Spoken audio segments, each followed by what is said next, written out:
Hi, this is Bill Hitchcock, and it's April 28th, 2020 when I'm recording this. Today what I'm going to be working on is importing some more data from, in this case, a text file, a .txt file. So out on the website, I'm going to click on my file, and if I click on it, it just opens it up in a browser, and you can see what the data basically looks like. Now you could, if you want, click and drag and copy all this. So that's one approach that you can take.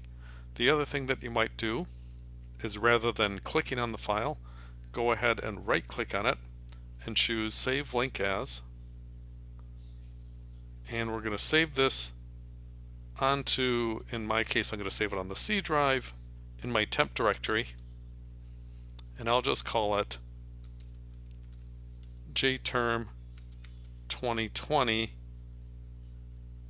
enrollment. And I save that. It downloads the file.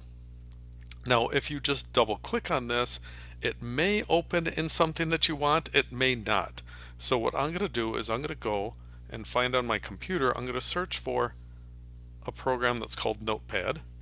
And if I start searching for Notepad, it finds here's my app.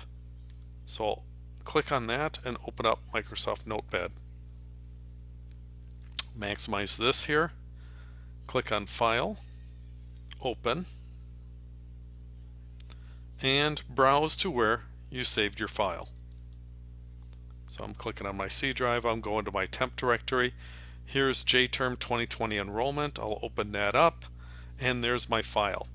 Now this isn't in any sort of format that I can use to pull into Excel. So what I need to do is I need to clean this up.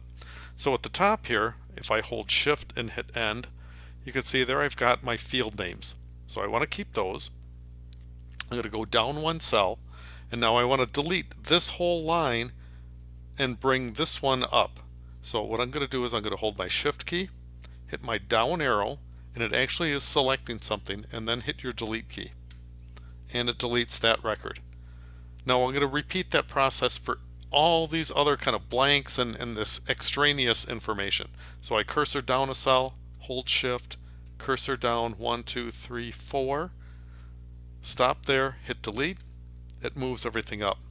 Cursor down, Shift, down arrow, down arrow, down arrow, let go of the Shift, hit delete, it deletes that out.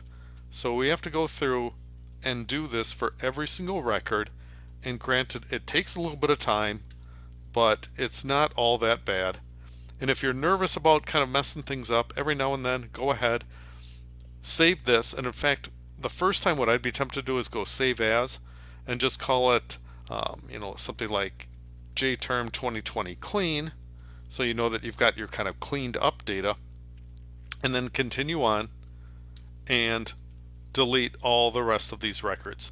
And let's see, if I go all the way down to the bottom, SOCH 498 is the last one, just to kind of give you a heads up to where we're going. So give me just a minute here, and we're going to clean some of this up. And I won't spare you I'll spare you the pain of going through all those things. I've already got this file cleaned up, but I am going to show you if I hit Control N to go down the bottom for the last record.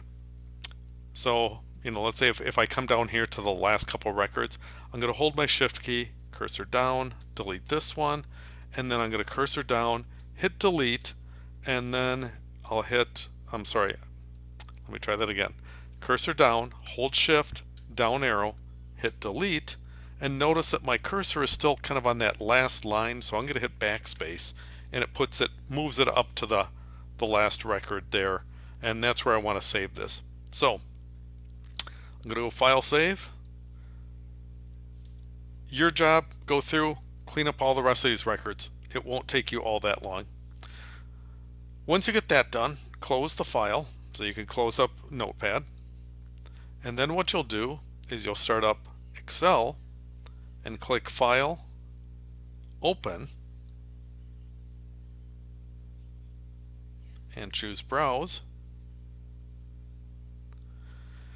And then go to where you stored your file. So on mine it's the C drive, here's the temp directory, and I need to change what it's looking for from Excel files because I was working with a TXT file, a text file. I have to change this either to all files, or if you like, scroll through here and look for the option for text files, TXT files. And there's all my different text files. So here's the one that I was just working on. Here's one that I had done earlier, the J-term enrollment clean. I think this one has everything all cleaned up, so I'm going to click and hit open. And when I do that, it spawns the text import wizard. So you've got a couple choices here. You can either open this up as a delimited file, or you can open this up as fixed width. So in this case, what we want to do is fixed width because all of our text is basically in the same columns. So I'm going to go to next. I'm going to drag this up just a little bit. And then you can kind of look through here to see what it's breaking apart into different columns. And if you want to add some extra columns, say for instance for the department, you don't want to have the L dot in front of it, and you could put in an extra column in there to kind of split that off. Or if you don't want it, just double click on that line and it deletes it. I'll leave it like that, that'll be fine.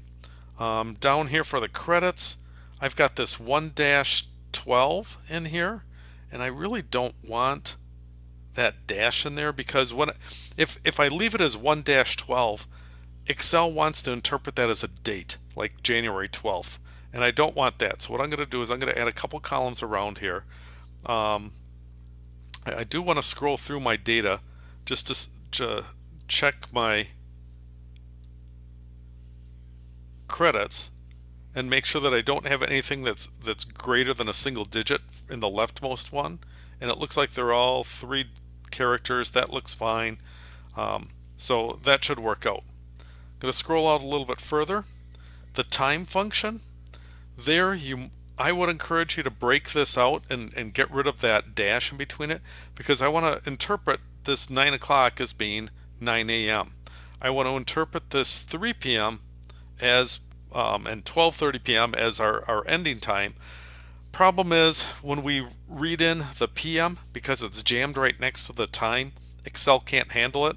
So oops, I didn't mean to put the column there. I want to put it right here and break off the p.m. portion of it. So we can do that. I'm going to keep scrolling out here. Everything else looks pretty good. We can hit next. General, all of that's fine. Let's hit finish and see what results. And I've got all of my data. So let me zoom in on this, make that a little bit easier for you to read, and we'll start cleaning up a few things. So as just about always, I always tell you, right click on column A, insert a new column, type in either your sequence or your record number, something like that, observation, OBS, that it all works as long as you give it a field name. 1, 2, 3, highlight those 3 numbers, comma, get rid of the decimals, double click on the fill handle, and if I hit end and down, I can see I've got 49 records. Hit Control Home, I'm back to the top. I'm going to shrink down the font size on all this, so Shift, End and Right. And then I need to just cursor over to the right as well, because some of these columns don't have field names and we're going to want to fix that up. I'm still holding Shift. I'm just going to hit page down a number of times and change my font size to 8 font. Hit Control Home. Let's hold Shift, cursor over way to the right. Probably didn't have to go quite that far. I'll boldface these, center them, and wrap text for my field names. And let's find out what some of these different field names are and kind of correct some of this stuff. So the first bunch looks fine. I've got the observation, the maximum number of students, how many actually enrolled, whether or not there was a wait list on it, the synonym number which we use to register for the class, the department, the course name or catalog number, I guess, the section number, the title. This is going to be my, I'm going to call it min cred for the minimum credits. Excuse me. And then over here, I'm going to call this the maximum credits because there are a few of these things. For instance, if I widen out my title, I've got this accounting internship, which could be taken for anywhere from 1 to 12 credits. Now this column here, this R, that was kind of that junk column. It was just the decimal point. I don't need that column. So I'm just kind of glancing through there. So I'm going to right click on that, delete this. And that looks good. Let's see. Here I've got the start time. And for the internship, we don't have a start time. It was an arranged time. But all the rest of these, they look like times. They're just fine. And in fact, let's try to right click on those cells and format them. And we'll do a time format. And let's use this one that gives us both AM and PM. And hit OK. And looking at our times, it looks like they worked out pretty well. Looks like most of the classes are all starting at 9 o'clock. There's one that started in the afternoon. There's a few that didn't have must have been an arranged time and so on. This one down here, it says 1 a.m. So, I'm guessing that's not right. It probably did indeed start at 1 in the afternoon. So, if nothing else, go back onto the Loris website and find where it's got that time, and you can check to see if it really is supposed to be PM. I'm sure it is. So let's type in 1300, and now I've got 1 PM showing up. All right, I'm going to hit end and up and try to scroll all the way up. This next column, again, just kind of a junk column. Let's delete that one. In here, we're going to have our end time. And we can highlight all of these cells the same way as we did with the start time. So I'm just going to choose my format painter and format paint these. And now some of these times you're going to notice we're going to have to do a fair amount to kind of clean them up. I've got 3 a.m., which doesn't make a whole lot of sense. It really was supposed to be p.m. So let's decide how we want to handle this. In this field, I'm going to save that data for temporarily. So I'm just going to call it AM PM. So I have a field name there. The days, the buildings, that looks good. Here's the room, that looks fine. And I've got the instructor. Everything else looks pretty good. We can widen out the instructor while we're at it. Let's hit Control Home. Let's go to View and Freeze Panes.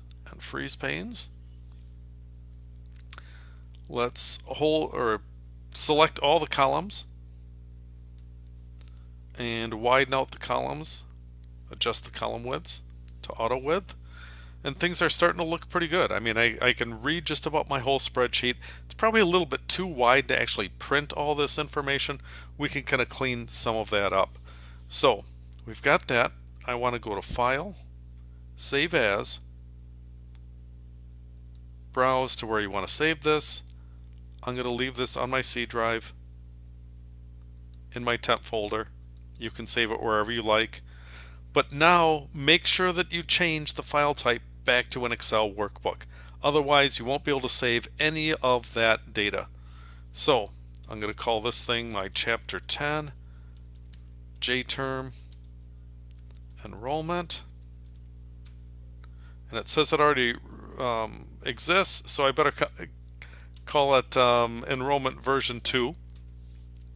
And I've got this one saved, that way I can keep whatever my original version was. So that looks pretty good. Now what I want to do is I want to sort this data. I want to sort by this AM and PM so I can clean up my well, actually I think I'll sort by the ending time.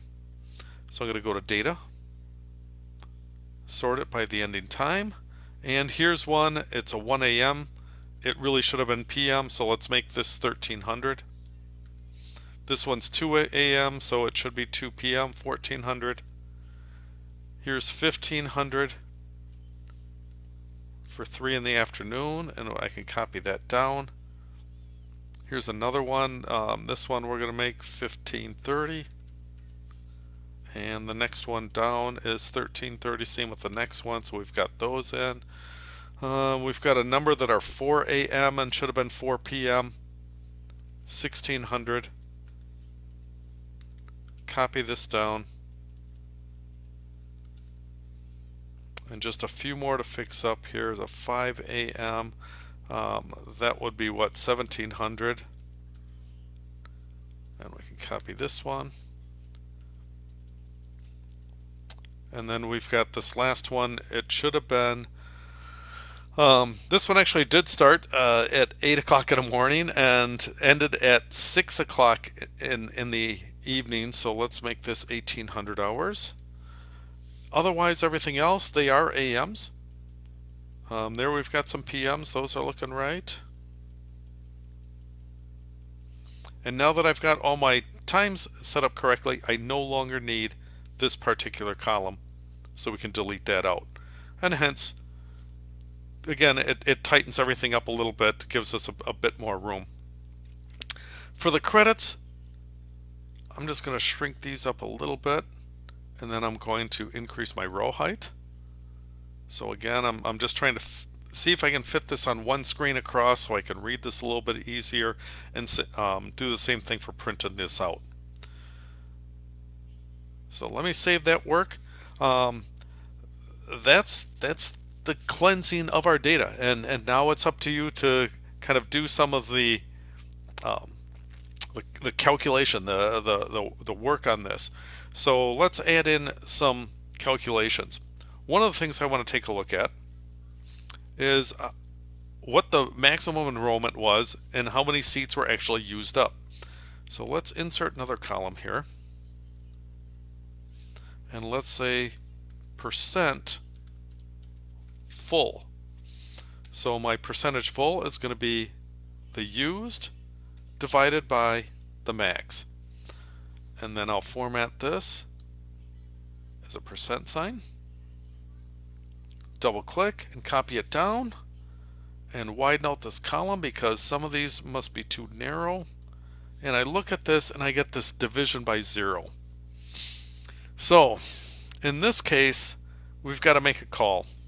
For some reason, we've got some maximum amounts here that, I mean, it has a max of 0, but yet it has 17 were used in this class.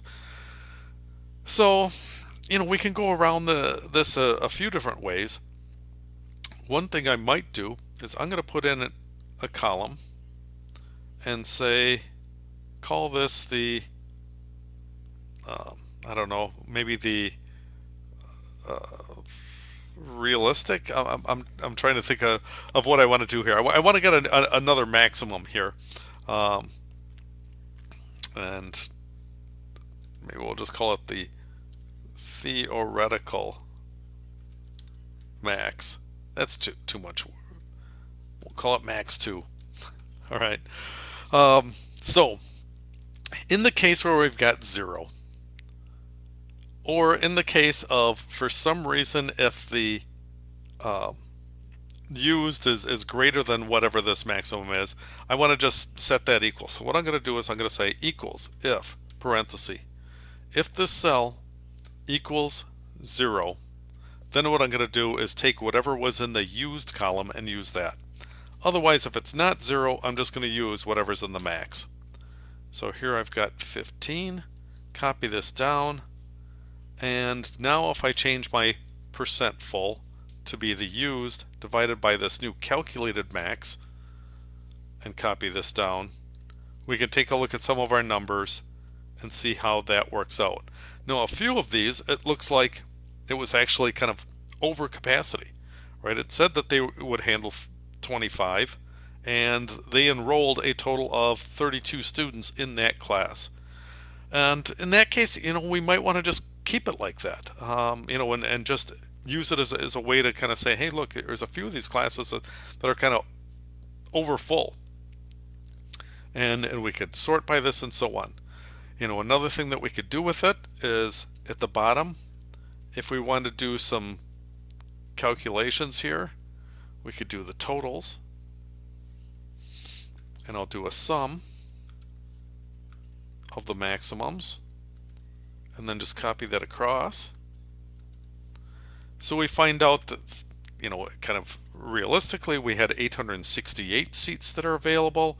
Here's our 787.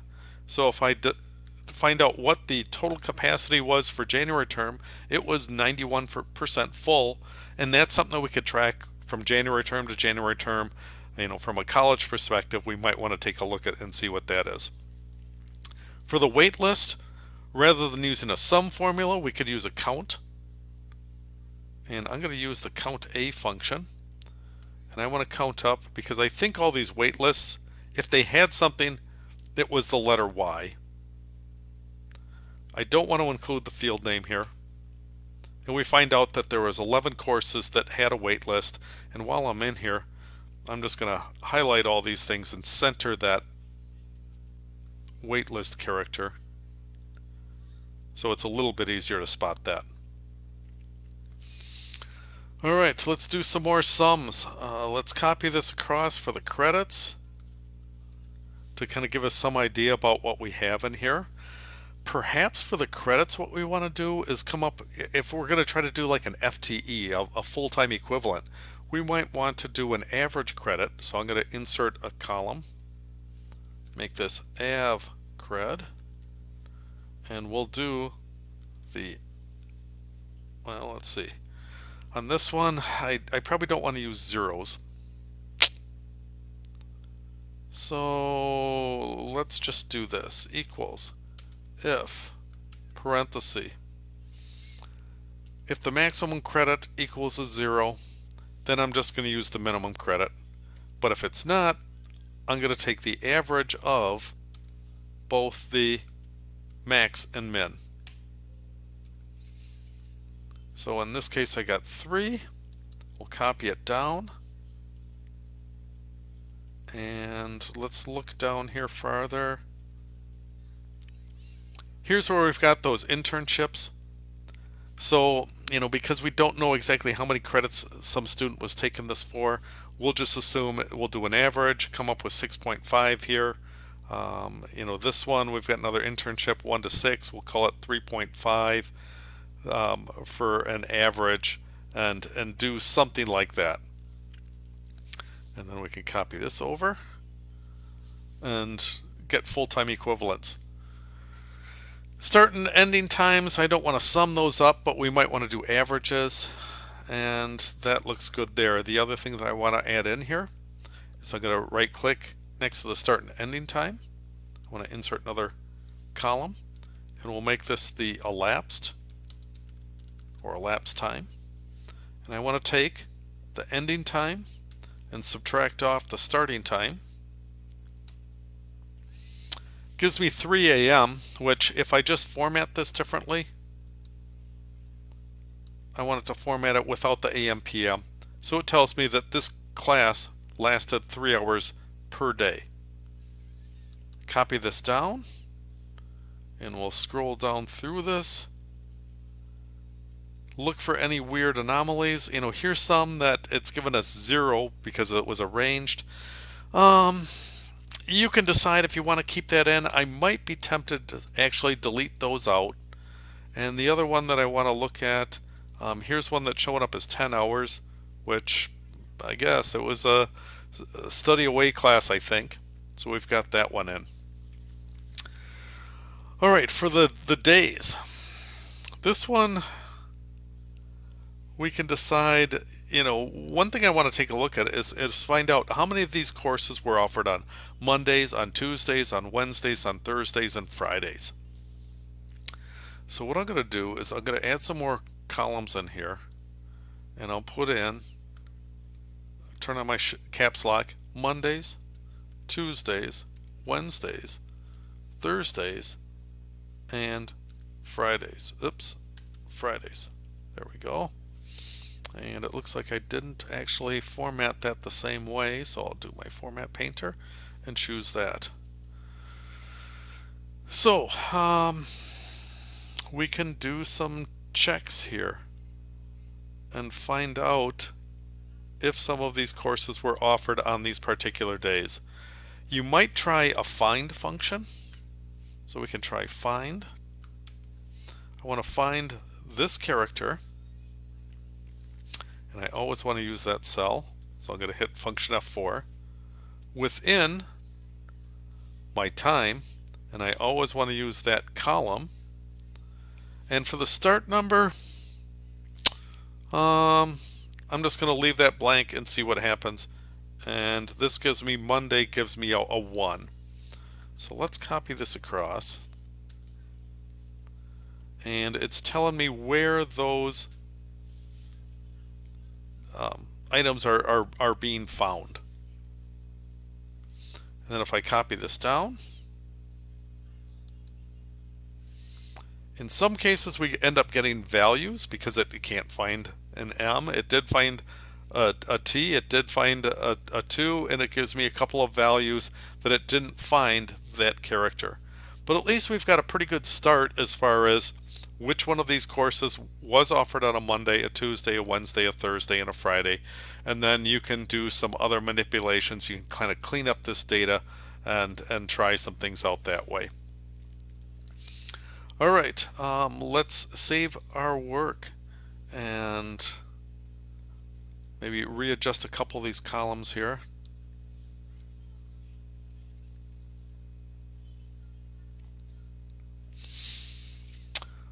All right, let's try something out quick. We'll do a insert and do a pivot table, and I want to make a new sheet, and I want to find out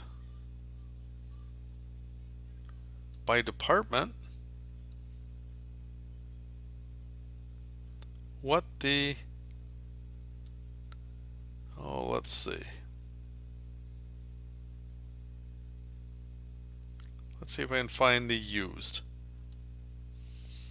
And it's telling me the sum of used in there. And we can find out which of these departments was teaching either the most number of students, for example. So if we sort this, I'm going to go to data and sort, or maybe do it in descending order. So here we've got social work, psychology, the lab classes, biology, comm classes, and so on. You can see, which of these departments had the most number of students in them. Now, the other thing that I might want to do with that is let's put in a count function. So let's add in the observation and change this to count. So along with it, you can kind of get a feel for how many courses that they had. So, for instance, here there's engineering, it was 37, but there was actually 3 courses that were listed out there. And we could do some calculations to find out on average what was their class size for that, things like that we could do to do some analysis on our data. All right, well, I hope that gives you some start on doing some of the analysis. You could take a look at our, some other things that we've done on the task list, but hopefully this will get you going on it and help you to get the data imported and start some processing of it.